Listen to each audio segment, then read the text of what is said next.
அன்பு நண்பர்கள் அனைவருக்கும் வணக்கம். வாழ்க வையகம், வாழ்க வளத்துடன். ஜூன் 29 எங்கெல்லாம் அன்னதானம்னு சொல்லிடுறேன். சாயந்தரம் 6 to 8 கழுகாசலமூர்த்தி கோயில் வளாகத்திலே உங்களுக்கு அந்த கோயிலுக்கு போகணும், அங்கே ஏதாவது அன்னதானத்தில் பங்கேற்கணும்னா 96 265 64 55 0 9626564550 திருப்பரங்குன்றம் பௌர்ணமி அன்னைக்கு ஜூன் 29 சிவமுருகன் மகால் பெரிய ரத வீதி சாயந்தரம் 5 மணிலேருந்து அன்னதானம். அதுக்கான நம்பர் 70 10 53 0034 7010530034. நம்பர் 3 திருச்செந்தூரில் Kannan car parking taluka office எதிர்க்க. அதுக்கான நம்பர் 9424636363 94 24 63 63 63. இது ரெகுலராக நடந்துட்டு தெரியும் உங்களுக்கு. இது சாயந்தரம் 5:30 மணிக்கு. அதே போல் 4வது பௌர்ணமி அன்னதானம் திருவாரூர், அது மேற்கு கோபுர வாசலில். அதுக்கான கான்டாக்ட் நம்பர் 9342867694 93 42 86 76 94. காளிமலை அன்னதானம் பௌர்ணமி அன்னைக்கு 12 மணிக்கு. இது அந்த 5 அன்னதானமே பௌர்ணமி அன்னைக்கு. அது கோயில் வளாகத்தில். அதுக்கான நம்பர் 94 44 1 01208 94441 01208. இது உங்கள் தனியாக கனிவான தகவலுக்காக. ரெண்டாவது ஒரு சின்ன பாராட்டு தாவேக்காக. குன்னூரில் இருக்க பிள்ளையார் கோயில் பக்கத்தில் மல்டி லெவல் கார் பார்க்கிங் எங்கிருந்து அப்படின்னு சொன்னால், மருதமலையிலேருந்து பணத்தை வாங்கியிருக்காங்க. மருதமலை கோயிலிருந்து உபரி பணத்தை வாங்கி தீர்மானம் போட்டு அதை வாங்கி அதை ப்ரப்போஸ் பண்ணியிருக்காங்க. இந்த தாவேக அரசு அதை ஸ்டாப் பண்ணிட்டாங்க. ரொம்ப ரொம்ப நல்ல விஷயம். நான் என்ன கேட்குறேன்னா, இந்த சேகர் பாபுலாம் மனசாட்சி இருக்கா இல்லையா? என்ன அயோக்கியத்தனம், என்ன ஒரு இது எந்த விதத்தில் நியாயம்? கார் பார்க்கிங் நீங்கள் மாநகராட்சிக்கோ நகராட்சிக்கோ கட்ட போகிறீங்க. எந்த பேசிஸில் நீங்கள் கோயில் பணத்தை எடுக்கலாம்? அது என்ன குன்னூரில் கட்டுற இதுக்கு மருதமலை கோயிலேருந்து ஏன் பணம் எடுக்கணும்? கோயம்புத்தூர் சரகம்னாலையா? உங்களுக்குலாம் எவ்வளோ நெஞ்செழுத்து இருக்கணும், எவ்வளோ திமிர் இருக்கணும், எவ்வளோ பெரிய அயோக்கியத்தனமாக இருக்கணும். இது அயோக்கியத்தனம். இதெல்லாம் வெறுப்போட உச்சக்கட்டத்தில் நான் சொல்கிறேன். நீங்களாம் நல்லா இருப்பீங்களா? இது போல் விஷயத்தை நீங்கள் பண்ணுறீங்களே. நல்ல வேலை தெரிஞ்சோ தெரியாமலோ இந்த கவர்மெண்ட் எப்படியோ கவர்மெண்ட்டை ஃபார்ம் பண்ணிட்டாங்க. அதில் ஒரு நல்ல விஷயம், நல்ல ஒரு மினிஸ்டர் இதை ஸ்டாப் பண்ணியிருக்காரு. 15 கோடி ரூபாய். இந்த ஜெயக்குமார்ன்றவர் ஏவாவேலுவோட பினாமி, முன்னாள் அமைச்சர் ஏவாவேலோட பினாமி. அவங்க பொண்டாட்டி பேர் மீனா ஜெயக்குமார். கட்சி தோற்ற உடனே முதல்ல போய் லீமா ரோஸ் அவங்கள பார்த்து பொக்கே கொடுத்துட்டாங்க, கட்சி விட்டு விலகிறன்ட்டு. அந்த திமுகக்கெல்லாம் இந்த செருப்படி தேவை தான். ஏன்னா காலம் ஃபுல்லாக உழைச்சவெல்லாம் விட்டுருவான். இந்த மந்திரி வீட்டில் முறவாசல் பண்ணவன், சொம்பு தூக்கணும், அண்டா தூக்கணுவன், அந்த வேஷ்டி துவச்சி போட்டவன், இந்த ஜட்டி துவச்சி போட்டவன், இந்த அமைதிப்பட்ட மாதிரி அவனுக்கெல்லாம் பதவி. இந்த மீனா ஜெயக்குமாருக்கெல்லாம் என்ன தகுதி இருக்குது? சும்மா மேக்கப் போட்டு ஒரு பியூட்டிஷியனை வச்சு மேக்கப் போட்டுட்டு கோயம்புத்தூரில் வளம் அவங்களுக்கு எல்லா பொறுப்பையும் கொடுத்துருங்களா? அவங்க புருஷனுக்கு எல்லா பொறுப்பையும் கொடுத்துருங்களா? மனசாட்சி வேணாமா? சரி, அது உங்கள் கட்சி பிரச்சனை. அது உங்கள் தொண்டராச்சு, நீங்களாச்சு. இந்த அம்மாவுடைய கணவர் இந்த கோயில் அறங்கால குழு தலைவர் ஆகிறதுக்கு என்ன தகுதி இருக்குது? என்ன தகுதியின் அடிப்படையில் நீங்கள் பண்ணீங்க அவர் தலைவராக? இந்த பணம் மாறுறதுக்கு டெப்டி கமிஷனர் வர்ஷினி காரணம், செந்தில்குமார் டெப்டி கமிஷனர் காரணம், இப்போ இருக்கக்கூடிய விமலா டெப்டி கமிஷனர் காரணம். இது வன்மையாக கண்டிக்கத்தக்கது. இந்த தக்கார் இப்போ இருக்கக்கூடிய ஜெயக்குமார், இந்த டெப்டி கமிஷனர் 3 பேர் மேலேயே நடவடிக்கை எடுக்கணும். இதெல்லாம் ஒரு 5 days வெயிட் பண்ணுங்கள். இது சம்மந்தமாக நான் ஒரு ஜஸ்ட்டு நான் என்ன ப்ரிப்பேர் பண்ணிருக்கேன். அதுக்கப்புறம் இந்த கதையை ஃபுல்லாக சொல்கிறேன். ஸோ இந்த பெரிய கொள்ளையை தடுத்து நிறுத்திய தாவேக அரசுக்கு என் மனமார்ந்த நன்றி. அண்டு இன்றைக்கி தமிழ்நாடு நிலைமை எப்படி ஆயிடுச்சுன்னா, வட்டி கடைலாம் நடத்துறது பார்த்திங்கன்னா மார்வாடி ஆகிட்டாங்க. மார்வாடி அதில் கடன் வாங்குறவங்க ஃபுல்லாக தமிழன். டீ கடை நடத்துகிறவன் அத்தனை பேரும் மலையாளி மேக்சிமம். அதில் டீ வாங்கி கொடுக்குறவன், டீ ஆத்துறவன் அத்தனை பேரும் தமிழனாக இருக்கான். அதே போல் இன்றைக்கி கம்பெனிகள் நடத்துறதுக்கு வடக்கன்ஸ் ஃபுல்லாக வந்துடுறாங்க. எல்லா கம்பெனிகள்லையுமே நீங்கள் ஒரு பஜாரில் போய் பார்த்தீங்கன்னா பாரிஸில் எல்லா கடைகளும் கேபிள், எலக்ட்ரிக்கல் எல்லா கடைகளுமே 90% பார்த்தீங்கன்னா அந்த கடைகளில் வடக்கன்ஸ் இருப்பாங்க, ஒரு 10% வைசியாஸ் அண்ட் அதர் பீப்புள் இருப்பாங்க. அப்போது கம்பெனிகள் நடத்த வடக்கன்ஸ் வந்துட்டாங்க அப்படின்னா நாம நாள் என்ன பண்ணிருக்காங்க, அங்கே உட்காந்து கக்கூஸ் கழுவிட்டுருக்கான், இல்லை அங்கே உட்காந்து ஒர்க்கராக வேலை பார்த்துட்ருக்கான். சாராயம் வைப்பதுக்கு டாஸ்மாக்னு ஒரு அமைப்பு இருக்குது, ஆனால் குடித்து சாக தமிழன்ற ஒரு ஆள் உருவாகிட்டான். ஸோ இது மாறணும் அப்படின்றது என்னுடைய வேண்டுதல். இது மாறணும்னா நாம் வந்து தொழில் முனைவராக மாறணும். குடின்ற ஒரு விஷயம் நம்மளே என்ன சொல்லுது, நம்ம பக்கத்துலேயே வரக்கூடாது. குடி இல்லாமல் போதை இல்லாமல் இருந்து நாமும் சிறந்த தொழிலதிபராக மாறி ஆக சிறந்த விஷயங்களை தமிழ்நாடுக்கு முன்னெடுக்க வேண்டும் என்பது நீங்களும் நானும் இங்கிலிருந்து வந்து ஒரு உறுதிமொழியாக எடுத்துப்போம். அதை நோக்கி நம்ம நகர்வோம். அப்புறம் வந்து ஜூன் 27 மத்தியானம் ஒரு 3-4 மணிக்கு அப்புறம் எனக்கு ஏற்கனவே வந்து அப்பாயின்மெண்ட் கேட்டவங்க நான் மீட் பண்ணுறேன். ஏற்கனவே கேட்டவங்க புதுசாக யாராவது கேட்குறாங்கன்னா நீங்கள் 9840394600 98-403-94-600 என்ற நம்பர் தொடர்பு கொள்ளலாம். இந்த மணி ஒர்க் ஷாப் கிளாஸ் வந்து அநேகமாக ஜூலை 15 வாக்கில் நான் பண்ணுவேன். நான் ஜூலை 8th 9th அந்த இன்டர்வியூலாம் முடிச்சிருவேன். அதுக்குள்ளே 6th ஜூலை 6th 10th முடிச்சிருவேன். ஜூலை 15th or 20th இருக்கும். அந்த 3rd week of Friday Saturday இருக்கும். இதில் கவனிக்கத்தக்க விஷயம் என்னென்னா, வரக்கூடியவர்கள் வந்து கொஞ்சம் சின்சியராக, கொஞ்சம் எப்படி சொல்கிறது, நம்ம வந்து வெறுமனை ஃபார்முலா கற்றுட்டா போது அதை இம்ப்ளிமெண்ட் பண்ணக்கூடிய மனப்பான்மை நமக்கு வேணுன்ற ஒரு எண்ணத்தோடு வந்தீங்கன்னா அந்த ஒர்க் ஷாப் சூப்பராக இருக்கும். அது நான் வந்து கிளாஸில் வாட்ஸ் கிளாஸில் எடுத்ததில்லை, இந்த பப்ளிக் கிளாஸில் எடுத்ததான் கிடையாது, டிவியில் பேசுதான் கிடையாது. Completely different league, different domain. நான் ஏற்கனவே பேசுனதா 5% 3% இருக்கலாம் மொழிய, 97% வந்து கம்ப்ளீட்டாக டிஃப்ரெண்ட்டான ஒன்று. இது என்னுடைய கிளாஸ்க்கு வந்தவங்க யாரும் இதுக்கு வர வேண்டாம் என்பது தாழ்மையான வேண்டுகோள். இவங்க அடுத்தவங்க கரெக்ட் பண்ணிடுவாங்க. அப்புறம் வந்து தேன், சுத்தமான தேன் வாங்கணும். ஸ்ரீலங்கா வந்து நீங்கள் இப்போ ஒரு ஆன்மீக பயணம், அந்த சீதையின் பாதைகள் அப்படின்னு ஒரு விஷயம். ப்ளஸ் வந்து மணி ஒர்க் ஷாப் ஏற்கனவே சொல்லிட்டேன்.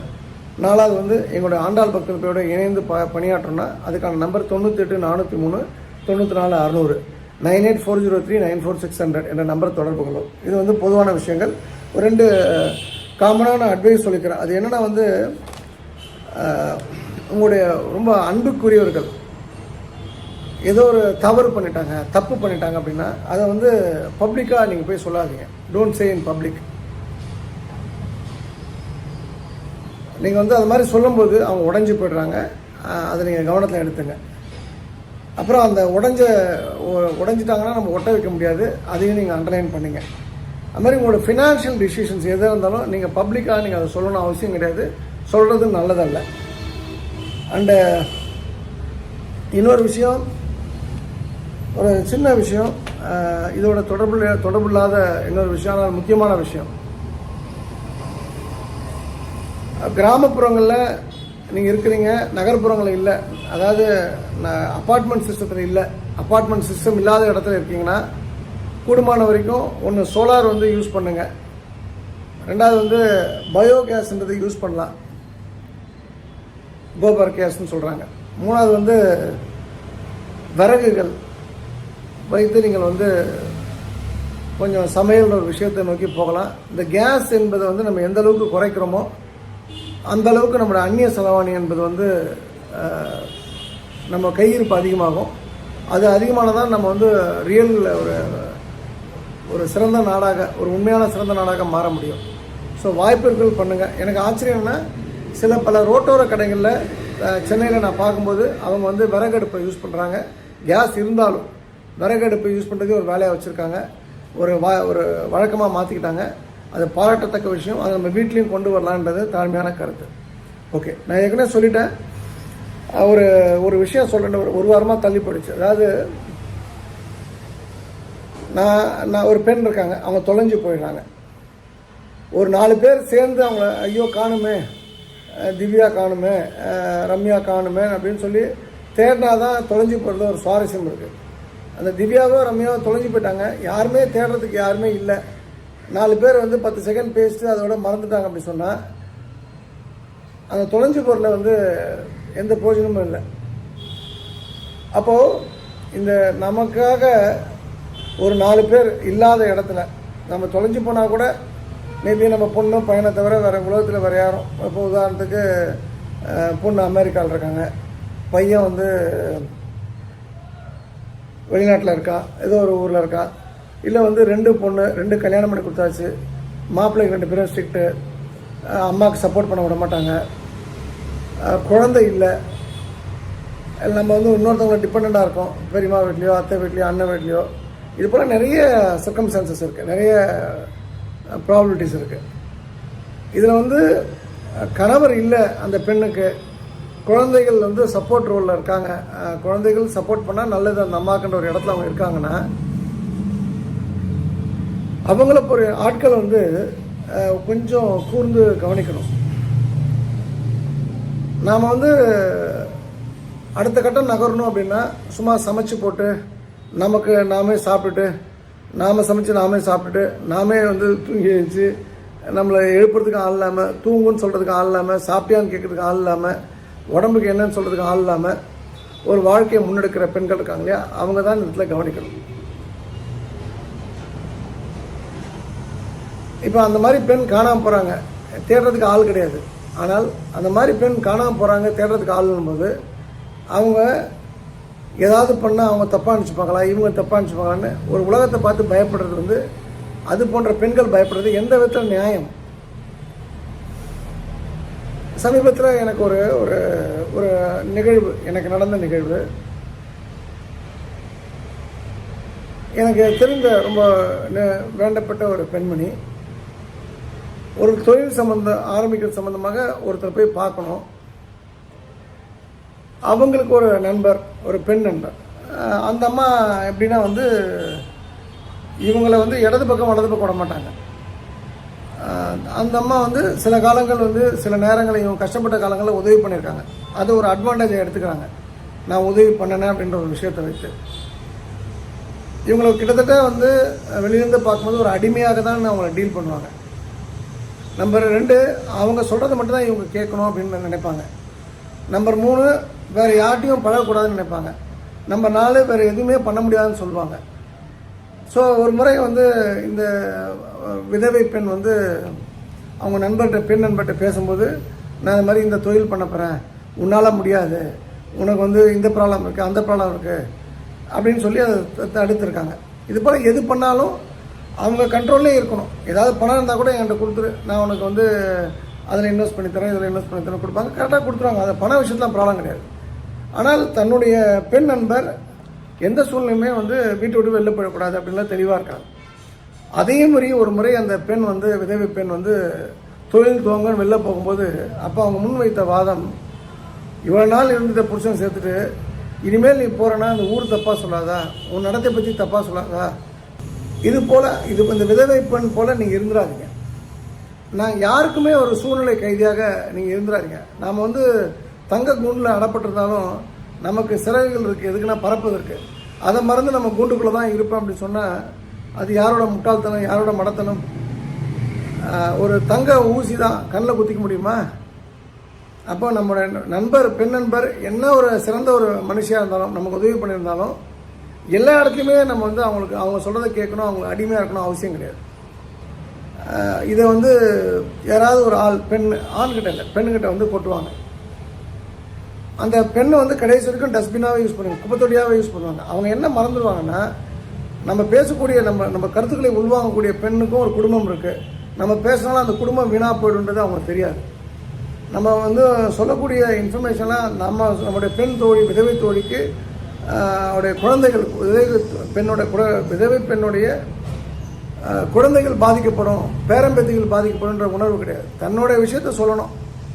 அது மாதிரி வந்து என்ன குளிச்ச, என்ன சாப்பிட்ட, காலைல 9 மணிலேருந்து நைட்டு தூங்க வர வரைக்கும் 10 மணி வரைக்கும் அப்டேட் பண்ணிட்டே இருக்கணும். அதாவது வந்து ஆண்கள்கிட்ட பேசுகிறா அப்படின்னா தான் ஃப்ரெண்டு வந்து தடம் மாறிடுவா அப்படின்னு சொன்னால், அப்போது அந்த பெண்ணை தேவடியாக ப்ராஸ்டியூட்டாக நினைப்பது வந்து அந்த பெண் தோழி, நான் தான் உனக்கு பாதுகாப்பு அப்படின்னு சொல்லக்கூடிய அந்த பெண்மணி தான் முதல்ல நினைக்கிறது. உலகம் நினைக்கல, உலகம் தவறாக பெண்ணை பார்க்கல, யாரும் பக்கத்து வீட்டுக்காரன் தவறாக பேசல, யார் நமக்கு நெருக்கமானவர்களோ அவங்க நினைக்கிறாங்க, நீ வெளியில் போனால் உன்னுடைய கேரக்டர் இதுதான், நீ தப்பாகிடுவ, உன்னோட கேரக்டர் இது தான், உன்னை தப்பாக யூஸ் பண்ணுவாங்க, உனக்கு வந்து ஒன்றும் சூதுவாதத்துக்கு தெரியாது, உன்னை ப்ராஸ்டியூட்டாக மாற்றிடுவாங்க. இது போல் நினைப்பது யாருன்னா அந்த நாம் நினைக்கிற அந்த தங்க கூண்டு தான் இது போல் விஷயங்களை செய்கின்றது. அப்போது இது போன்ற இடங்களில் நிறைய பெண்கள் சிக்கிட்டு மாட்டிருக்காங்க. உங்களுக்கு நான் சொல்கிறேன், அதாவது உதவியை மறக்கக்கூடாது, செய்த உதவியை மறக்கக்கூடாது. இப்போ நான் வந்து ஒரு உதவி பண்ணிட்டேன், பார்க்கும்போதெல்லாம் ஒருத்தன் அடிச்சுட்டே இருந்தாங்கன்னா ஐயோ சொக்கலிங்கம் உதவி பண்ணியிருக்காரு, நான் உதவி பண்ணிட்டேன். நான் பார்க்கும்போதெல்லாம் திட்டிகிட்டே இருந்தாங்கன்னா ஐயோ சொக்கலிங்கம் உதவி பண்ணிட்டாரு, அவர் திட்டினா திட்டிக்கிட்டோம், அவரை அடித்தா அடிக்கட்டும், இப்படியே இருக்க முடியுமா? இப்போ நான் உதவி பண்ணிட்டேன், ஒருத்தனை அம்மாவை பற்றி திட்டுறேன், ஒருத்தனை பொண்டாட்டியை பற்றி திட்டுறேன், ரொம்ப கேவலமாக பிள்ளைங்களை திட்டுறேன், மட்டமாக நடத்துகிறேன். உதவி பண்ணிட்டாரு சொக்கலிங்கத்துக்காக அதெல்லாம் வாய மூடிட்டு இருக்க முடியுமா? மனிதன்னா வந்து சூடு சொரணை இருக்கணும், வெக்கம் மானம் சூடு சொரணை இருக்கணும். நம்ம அடுத்த ஒரு கண்ட்ரோலில் நம்ம இருக்கிறோம் அப்படின்னு சொன்னால் அதை விட தீங்கு, அதை விட அசிங்கம், அதை விட அவமானம் ஒரு மனுஷிக்கு, ஒரு மனிதனுக்கு எதுவுமே இருக்க முடியாது. இது போல் இடத்துல நீங்கள் எப்படி இருக்கணும்? ஒரு கால் இது போல் சூழ்நிலை இருக்குன்னா உதவி செய்தார்களா அவங்கள வந்து டெய்லி நன்றி சொல்லுங்கள், பாதம் தொட்டு நன்றி சொல்லுங்கள். ஆனால் அவங்க உதவி செஞ்சுட்டாங்கன்றதுக்காக அவங்க தான் கடவுள், அவங்க கடவுளுக்கு மேலே நம்ம பிள்ளைங்களுக்கு மேலேன்ற எண்ணம் தவறு. இதனால் வந்து சமுதாயத்தில் கடைசி வரைக்கும் நீங்கள் வந்து வாழலாம், ஆனால் வாழ்க்கையை வாழ்வதற்கு இல்லை, கொண்டாடுவதற்கு அந்த கொண்டாட்டம் இல்லாத வாழ்க்கையாக இருக்கணும். கடைசி வரைக்கும் இது போன்ற அந்த சக பெண்ணுக்கு பயந்து வாழக்கூடிய பெண்கள் வந்து நோயாளியாக தான் இருப்பாங்க. நோயாளியாக இல்லைனா கூட நோயாளியாக மாறிடுவாங்க, நோயாளியாக செத்து போயிடுவாங்க. மோசமான நோய்கள் உடம்பை வந்து டிஸ்டர்ப் பண்ணும். அதர் சைடு இது போல் இது வந்து ஒரு சைடாக அந்த பெண்கள், இன்னொரு சைடில் நம்ம பெண்கள் அடுத்தவங்களை கண்ட்ரோல் பண்ணக்கூடிய பெண்களாக இருக்கலாம். உங்கள் எல்லாத்துக்கும் நான் சொல்கிறேன், உங்கள் குழந்தைகள் பாதிக்கும். உங்களுக்கு வந்து லேட் இஷ்யூவாக இருக்கலாம், லேட் மேரேஜாக இருக்கலாம், நோ இஷ்யூ நோ மேரேஜு. உடல் ரீதியாக பார்த்திங்கன்னா எப்போவுமே டயர்டாக இருப்பீங்க. அறிவாளியாக நம்ம வந்து வெளியில் இருந்தாலும் நம்ம வந்து சின்ன ஒன்றுமே தெரியாத குழந்தையால் முட்டாளாக்கப்படும். ஏப்ரல் ஃபுல்லாக நம்ம பார்த்துருக்கலாம். அதுபோல் சாமானியர்கள் கூட இது போன்ற பெண்களை ஆண்களை முட்டாளாக்கிடலாம். ஸோ அதனால தான் நீங்கள் வந்து டிட்டாச்மெண்ட் வித் அட்டாச்மெண்ட் வித் டிட்டாச்மெண்ட்னு சொல்லுது. நீங்கள் தொட்டுக்குங்க, ஆனால் தொடாமல் இருங்க. நீங்கள் வந்து ரொம்ப க்ளோஸாக இருங்க, க்ளோஸ் இல்லாமல் இருங்க. அப்போ இது வந்து ஆணுக்கு ஆணுக்கும் பொருந்தும், ஆணுக்கும் பெண்ணுக்கும் பொருந்தும், பெண்ணுக்கு பெண்ணுக்கும் பொருந்தும் அப்படின்னும் பொழுது யாராக இருந்தாலும் யாருடைய சிறையிலும் நீங்கள் வாழ்க்கை நடத்தாதீர்கள். ஏன் சொக்கலிங்கம் சிறையில் வாழ்க்கை நடத்தக்கூடாது அப்படின்னு கேட்டிங்கன்னா, அந்த உங்கள் வாழ்க்கையை நீங்கள் வாழணும்னு ஆசைப்பட்டீங்கன்னா நீங்கள் ஏன் சிறையில் இருக்கணும்? அதுதான் என்னுடைய நான் முன்வைக்கக்கூடிய வாதம். ஸோ கொஞ்சம் நம்ம மாற்றிப்போம். நம்ம மாற்றினா நமக்கு நல்லது, நம்ம எல்லோருக்குமே நல்லது. அண்டு அதுபோல் ஒரு நிலைமை உங்கள் எல்லோருக்குமே வந்து வரணும் அப்படின்னு சொன்னால், நீங்கள் வந்து சிறந்த மனிதராக மாறணும்னு சொன்னால் கடந்து தான் ஆக வேண்டும் எதையும், அவ்வளோதான் அப்படின்ற ஒரு மனநிலையோடு நீங்கள் வாழணும். நீங்கள் நான் கேள்வி ரொம்ப சிம்பிள், கடந்து தான் ஆக வேண்டும் எதை அப்படின்னு கேட்டிங்கன்னா எதையும் அப்படின்றத ஆன்சர். அந்த எதையும்ன்ற ஒரு விஷயத்துக்குள்ளே எல்லாமே அடங்கியிருக்கின்றது. ஸோ கடந்து செல்ல பழகுங்கள், கடந்து வாழ பழகுங்கள், கடந்து போக முற்படுங்கள். கடந்து போனால்தான் உங்களுக்கு நல்லது. இது வந்து பாதிப்பை கொடுக்குறவனுக்கும் வந்து கெடுதல், பாதிப்பை உள்வாங்கிறதுக்கும் கெடுதல். அப்போ என்ன நட்பு, என்ன பழக்கம்? நட்பு எப்படி இருக்கணும்? நீ தைரியமாக போ. ஆண் இதே இடத்துல ஆண் வந்து மனைவி இல்லாமல் இருக்கான், இறந்து போய்ட்றான். அவன் போய் ஒரு பெண்கிட்ட பேசலாம், சக ஆண் இதே தான் பண்ணியிருக்காங்க. இதுக்கு ஒரு கிளாசிக் உதாரணம் உண்டு, எங்கள் ஊரில் திருநெல்வேலியில் உண்டு. அப்போ என்ன ஒரு ஒரு படிப்பை படிச்சிருக்கோம், என்ன மாதிரி ஒரு சூழ்நிலையில் நம்ம வாழ்ந்துட்டுருக்கோம், இந்த ஒரு பேசிக் அறிவு இல்லாமல் கூட நம்ம வாழ்கிறோம் அப்படின்னா, அப்போது நான் புரிஞ்சுக்கிட்டது இது போன்ற விஷயங்களில் பெண்கள் தான் எனக்கு நிறைய கேசஸ் சொல்லியிருக்காங்க. அப்போ பெண்களுக்கு இந்த உலகத்தில் மிகப்பெரிய எதிரி சக பெண்கள் தான் என்பது என்னோடய தாழ்மையான கருத்து.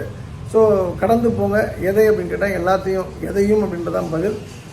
நீங்கள் அது வந்து உங்கள் உடலுக்கும் நல்லது, உங்கள் குடும்பத்துக்கும் நல்லது, நாட்டுக்கும் நல்லது. கவனம் இருக்கட்டும். நாளைக்கு மிச்சம் ஒரு கதையை சொல்கிறேன். நன்றி, வணக்கம். சர்வம் கிருஷ்ணார்ப்பணம். ஸ்ரீராமஜெயம், ஸ்ரீராமஜெயம், ஸ்ரீராமஜெயம்.